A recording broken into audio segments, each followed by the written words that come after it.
वीर वीरमदेव राजकीय स्नातकोत्तर महाविद्यालय जालोर के यूट्यूब चैनल पर मैं डॉक्टर बंशीलाल सहायक आचार्य हिंदी आप सभी का स्वागत करता हूं। बीए द्वितीय वर्ष हिंदी साहित्य द्वितीय प्रश्न पत्र हिंदी भाषा और साहित्य का इतिहास के अंतर्गत हमने इकाई 1, इकाई 2 और इकाई 3 के अंतर्गत हिंदी भाषा के विविध रूप और हिंदी साहित्य का इतिहास के अंतर्गत आदिकाल और आदिकाल की परिस्थितियों, रचनाओं और रचनाकारों का परिचय पढ़ा है। आज हम इकाई 4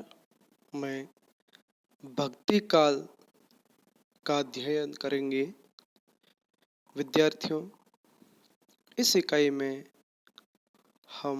भक्ति काल की पृष्ठभूमि, भक्ति काल का सीमांकन, सामाजिक, राजनीतिक, सांस्कृतिक पृष्ठभूमि, संत काव्य, सूफी काव्य, राम भक्ति काव्य, कृष्ण भक्ति काव्य धाराओं की प्रमुख काव्य विशेषताएं, उनकी विशिष्टताएं, रचनाकारों का सामान्य परिचय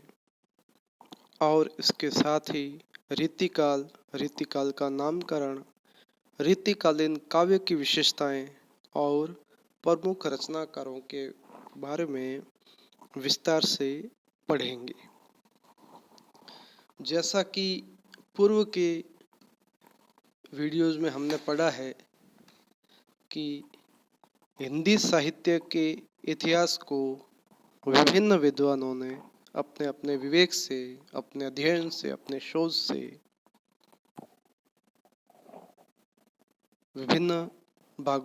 उपविभागों में व्यक्त किया है। आचार्य रामचंद्र शुक्ल ने 1929 में हिंदी साहित्य का इतिहास ग्रंथ, जो हिंदी शब्द सागर भूमिका के रूप में उपलब्ध है, इस साहित्य इतिहास ग्रंथ में सुस्पष्ट तरीके से काल विभाजित किए गए हैं और आचार्य रामचंद्र शुक्ल का कहना है कि प्रत्येक देश का साहित्य वहाँ की जनता की चित्तवृत्ति का संचित प्रतिबिंब होता है। जनता की चित्तवृत्ति के परिवर्तन के साथ ही साहित्य के स्वरूप में भी परिवर्तन होता है। आदि से अंत तक इन्हीं चित्तवृत्तियों की परंपरा को परखते हुए साहित्य परंपरा के साथ सामंजस्य स्थापित दिखाया गया है। 900 वर्षों के इतिहास को आचार्य रामचंद्र शुक्ल 4 भागों में सुव्यवस्थित स्पष्ट विभाजित करते हैं। आदिकाल पूर्व की इकाई में हमने आदिकाल के नामकरण और सीमांकन के बारे में पढ़ा है। भक्ति काल को वे पूर्व मध्यकाल भी कहते हैं और भक्ति काल का जो समय है संवत 1375 से 1700 विक्रम संवत तक वे मानते हैं। और ठीक इसी के साथ हम यह भी पढ़ते हैं कि पूर्व मध्यकाल अर्थात भक्ति काल को उन्होंने 2 प्रमुख भागों में विभक्त किया, जो सगुण और निर्गुण नाम से पढ़े गए। इसी के अंतर्गत प्रेम मार्गी शाखा, ज्ञान मार्गी शाखा, राम काव्य परंपरा और कृष्ण भक्ति शाखा, ये 4 उपविभाजन हैं। तो भक्ति काल का ये मोटा खाका आचार्य रामचंद्र शुक्ल ने अपने साहित्य इतिहास ग्रंथ में प्रस्तुत किया है। प्रिय विद्यार्थियों, भक्ति काल को पढ़ने और समझने से पूर्व भक्ति शब्द का अर्थ हमें समझना होगा। मोनियर विलियम्स के अनुसार भक्ति शब्द की व्युत्पत्ति भज धातु से मानी जाती है, भज से की जा सकती है। भज का जो सामान्य अर्थ होता है भजना, और इस भक्ति शब्द में भज धातु के साथ एक 3 प्रत्यय लगा है। भज का सामान्य अर्थ होता है भजना। भजना यानी स्मरण करना, बार बार नाम लेना परमात्मा का, ईश्वर का। तो ईश्वर को भजना,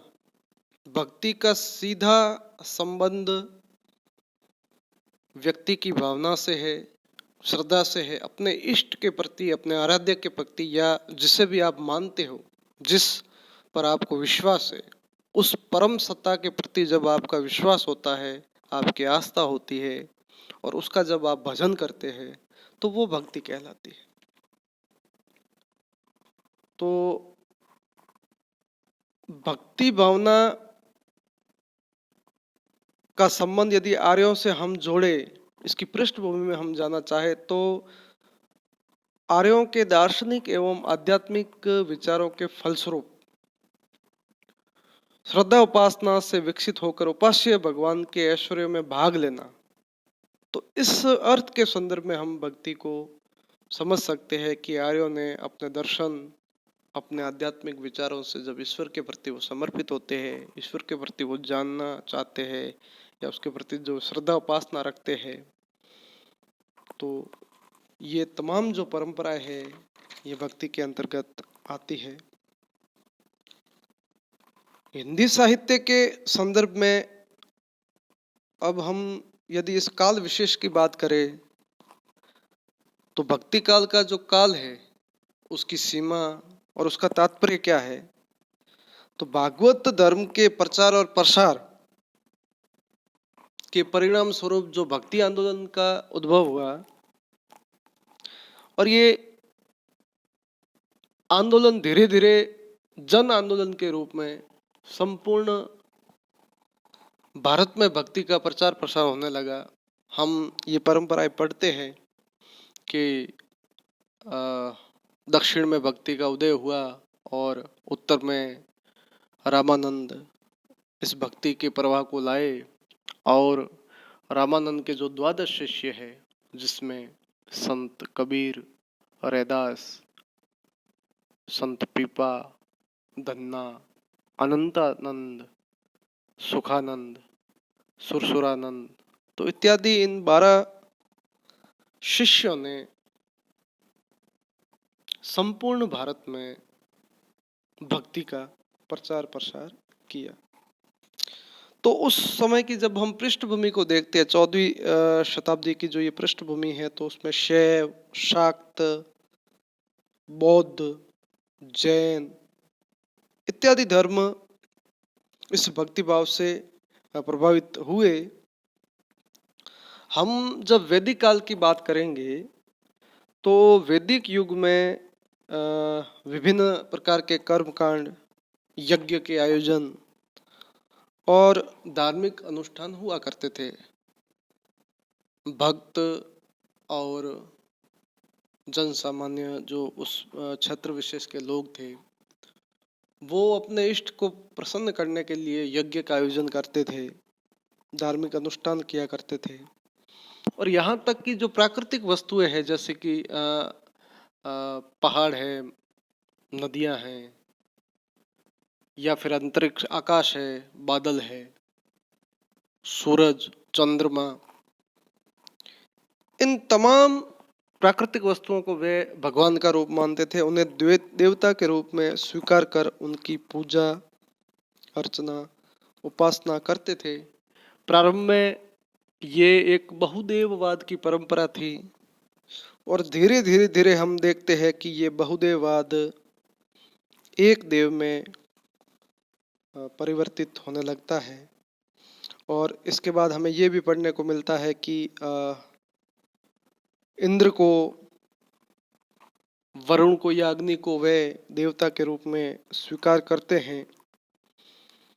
और उस जमाने में आर्यों की कई धार्मिक सभाएं भी होती थी, धर्म के बारे में विशेष चर्चाएं होती थी, धार्मिक सम्मेलन हुआ करते थे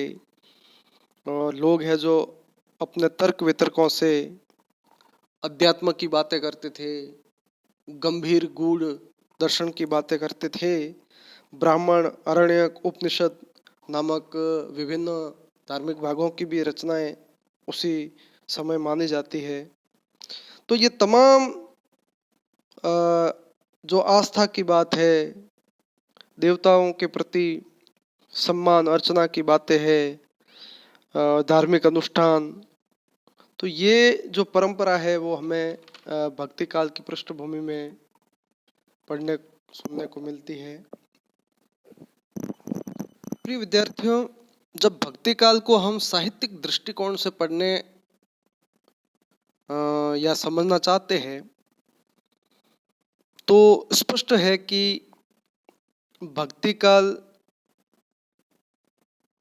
को मोटे तौर पे दो भागों में विभक्त किया गया है, जिसे सगुण और निर्गुण भक्ति काव्य धारा कहते हैं। अब सगुण और निर्गुण को क्रमशः ज्ञान मार्गी, प्रेम मार्गी, सगुण काव्य धारा, जिसके अंतर्गत राम भक्ति काव्य धारा और कृष्ण भक्ति काव्य धारा, और निर्गुण के अंतर्गत जो ज्ञान मार्गी शाखा है, प्रेम मार्गी शाखा है, और सगुण काव्य धारा के अंतर्गत राम भक्ति काव्य धारा है और कृष्ण भक्ति काव्य धारा है। तो ये जो मोटे तौर पे हम देखते हैं जो चार उप विभाजन है, ज्ञान मार्गी शाखा क्या है, शब्द से ही स्पष्ट है कि यहाँ यह ज्ञान का मार्ग है, यहाँ ज्ञान को महत्व दिया गया है। प्रेम मार्गी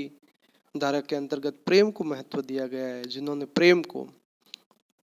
महत्व दिया और प्रेम आधारित रचनाएं लिखी गई। सगुण काव्य धारा के अंतर्गत जैसे राम भक्ति काव्य धारा है तो श्री राम, राम के मर्यादा पुरुषोत्तम स्वरूप को, राम की लीला, राम के अवतार इत्यादि, इन तमाम बातों पर जो रचनाएं लिखी गई तो वो राम भक्ति काव्य धारा के अंतर्गत आते हैं। ठीक इसी प्रकार से कृष्ण को अपना आराध्य इष्ट देव मानने और कृष्ण पर अपनी रचनाएं लिखने वाले कवि और कृष्ण भक्ति, तो ये कृष्ण भक्ति काव्य परंपरा के अंतर्गत आते हैं। हम यह देखते हैं कि तुलसीदास, जिन्होंने राम भक्ति काव्य धारा, और सूरदास, जिन्होंने कृष्ण भक्ति काव्य धारा,